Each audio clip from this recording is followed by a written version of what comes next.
Hi friends, మీకు ఈ video నచ్చినట్లయితే ఈ వీడియోని లైక్ చేయండి, సబ్స్క్రైబ్ చేయండి. పంతులు గారు గగన్ వాళ్ళ ఇంటికి రావడంతో గగన్, శారద ఇద్దరు కూడా సోఫాలో కూర్చొని మాట్లాడుకుంటూ ఉంటారు. మీకోసం ఒక మంచి అమ్మాయిని చూడమని మీ అమ్మగారు చెప్పారు అని పంతులు గారు గగన్తో అంటాడు. నాకు పెళ్ళేంటమ్మా అని గగన్ అంటాడు. లేదు గగన్, పెళ్ళి చేసుకోవాలి కదా అని శారద అంటుంది. అందుకే ఒక మంచి అమ్మాయిని చూడమని అన్నాను అని శారద అనడంతో, అమ్మ, పెళ్ళంటే మంచి అమ్మాయి చూసి పెళ్లి చేసుకోవడం కాదు, ఇద్దరు మనుషులు కలవాలి, ఒకరినొకరు అర్థం చేసుకోవాలి అని గగన్ అంటాడు.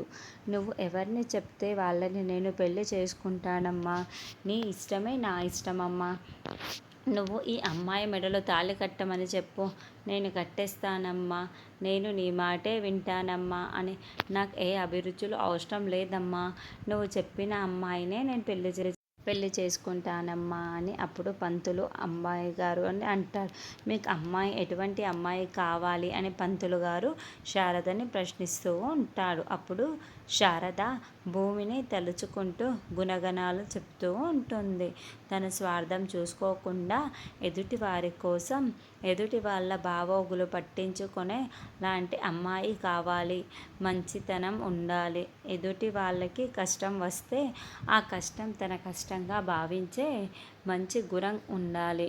ఆడపిల్లంటే ఇలా ఉండాలి అనుకోవాలి అని శారద భూమిలోని లక్షణాలన్నింటినీ కూడా చెబుతూ భూమిని గుర్తు చేస్తూ చెప్తూ ఉంటుంది. శారద ఇలా చెప్తూ ఉంటే గగన్ని కాపాడబోయి భూమి తలకి గాయం చేసుకోవడం ఇవన్నీ కూడా మనకి చూపిస్తూ ఉంటారు.